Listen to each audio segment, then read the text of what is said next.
Volatile liquids A and B. एक container में हम दो लिक्विड्स लेंगे, दो वॉलेटाइल लिक्विड्स। ये दो वॉलेटाइल लिक्विड्स, इसमें हमने एक कंटेनर में दो वॉलेटाइल लिक्विड्स ले लिए ए एंड बी, और उसके ऊपर उसको क्लोज कर दिया, उस पर लिड लगा दी। तो ए और बी, उसको मैं डिफरेंशिएट, ए को बना देती हूँ ऐसे और बी को हम बना देते हैं इस तरीके से। ये आपके ए हो गया और ये हो गया बी। तो ऐसे करके बहुत सारे मॉलिक्यूल्स होंगे यहाँ पे, कुछ ए के होंगे और कुछ बी के होंगे। अब क्योंकि ये जो, अब ये क्या बन गया, ए और बी को सोल्यूशन बन गया, solution of A and B. और क्योंकि दोनों वॉलेटाइल लिक्विड हैं तो ये जो एम्प्टी वो बचा है, इसमें गैसियस फेज में भी आ जाएंगे। दोनों वॉलेटाइल हैं तो कुछ मॉलिक्यूल्स इनके थोड़े दूर दूर, कुछ ए और बी के मॉलिक्यूल्स यहाँ भी होंगे गैसियस फेज में। लिक्विड फेज में मॉलिक्यूल्स थोड़े पास पास होते हैं, गैसियस फेज में थोड़े से दूर होंगे, थोड़े ज्यादा ही दूर होंगे। तो अब ये जो कंटेनर है जिसमें हमने दो वॉलेटाइल लिक्विड्स मिक्स करे थे, उसमें दो फेज बन गए। एक तो सॉल्यूशन फेज और एक आपका बन गया गैसियस फेज। एक बन गया गैस फेज और एक बन गया सॉल्यूशन फेज। रॉल्ड्स लॉ क्या बोलता है, प्रेशर, पार्शियल प्रेशर ऑफ ए, ये जो मॉलिक्यूल्स हैं ए और बी, ये कुछ प्रेशर लगाएंगे इस कंटेनर पे। इसका जो कंटेनर, इसमें सिर्फ ए की बात कर रही हूँ, partial pressure of A is directly proportional to the mole fraction of A in solution. ये आपको याद रखना है कि यहाँ ये मोल फ्रैक्शन क्या है, ये मोल फ्रैक्शन है सॉल्यूशन फेज के अंदर। तो रॉल्ड्स लॉ के according partial pressure of a component is directly proportional to the mole fraction of it,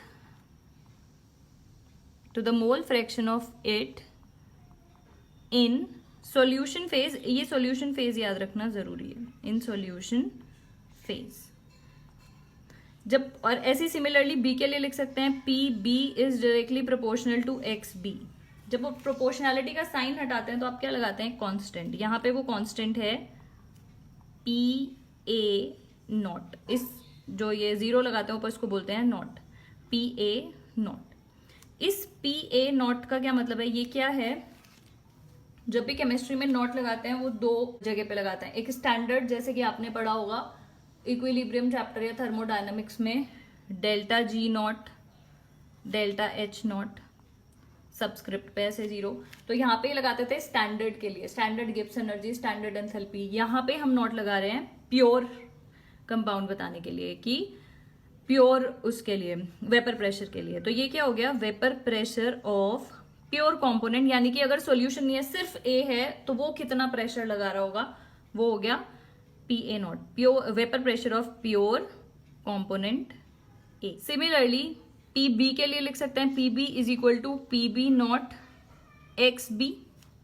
P A क्या हो गया, P A not x A, P B हो गया P B not x B.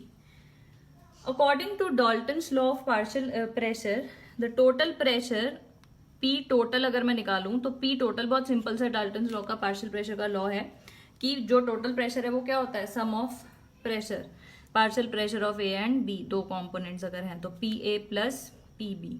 तो हम इसको निकाल सकते हैं, पी ए की वैल्यू रखेंगे कितनी आएगी, P A not x A, और पी बी की कितनी आ गई, P B not x B. P total is equal to 1 minus X B. तो ये क्या हो गया, ये टोटल प्रेशर का आपका, इसी के बेसिस पे हम बहुत सारे क्वेश्चंस करेंगे। ठीक है, एक और पॉइंट आपको याद रखना है, अगर मोल फ्रैक्शन पूछिए गैसियस फेज में, ये है एक्स ए और एक्स बी जो है वो क्या है, mole fraction of A and B in solution phase. अगर हमें निकालनी है mole fraction of A and B in gaseous phase, तो उसको कैसे निकालेंगे, उसको हम डिनोट करेंगे X A, Y A and Y B से। वो क्या होता है, कोई मोल फ्रैक्शन जब आप निकालते हैं तो वो क्या होता है, मोल्स, जिसकी भी फ्रैक्शन, मतलब जिसका भी आप मोल फ्रैक्शन निकाल रहे हैं उसके मोल्स अपॉन टोटल मोल। अब यहाँ पे मोल्स तो नहीं लेकिन प्रेशर पता है, तो वाई ए यानी कि गैसेस फेज में, तो गैसेस फेज में कितना प्रेशर लग रहा है, P A, upon total pressure. Mole fraction में हमेशा यही करते थे, number of moles of A upon total number of moles. तो ऐसे ही मोल फ्रैक्शन निकाल रहे हैं, लेकिन किसमें, गैसियस फेज में। तो गैसियस फेज में प्रेशर पता है अपॉन टोटल प्रेशर। ऐसे ही सिमिलरली वाई बी के लिए लिख सकते हैं P B upon P total. तो ये क्या हो गया आपका, इसको अगर मैं ओपन करके लिखूं तो ये हो गया P A not x A upon total लिखेंगे P A not x A plus P B not x B. तो ये आ गया आपका वाई ए। सिमिलरली आप वाई बी भी निकाल लेंगे। तो do not get confused between x A and y A, और मतलब x term and y term.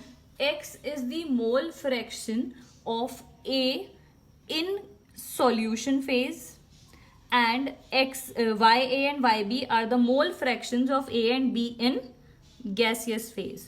तो ओवरऑल समिंग अप मैं आपको बता देती हूँ जल्दी से। दो आपको फॉर्मूले याद रखने हैं, फटाफट से बता देती हूँ। P टोटल, जिसके बेसिस पे नेक्स्ट वीडियो में हम न्यूमेरिकल्स करेंगे। P total is equal to PA naught XA plus PB naught XB, ठीक है। और एक्स बी या फिर एक्स ए को 1 माइनस एक्स बी लिख सकते हैं, एक्स ए को, और एक्स बी को लिख सकते हैं 1 माइनस एक्स बी और एक्स ए। और मोल फ्रैक्शन गैसियस फेज में कैसे निकालेंगे, mole fraction P A upon P total. P total यहाँ पे है ये वाला, और पी ए क्या होता है ये। तो पी टोटल एक्चुअली ये क्या है, पी ए, और ये है पी बी। आई होप आपको समझ में आ गया होगा। P A is P A not x A, similarly P B.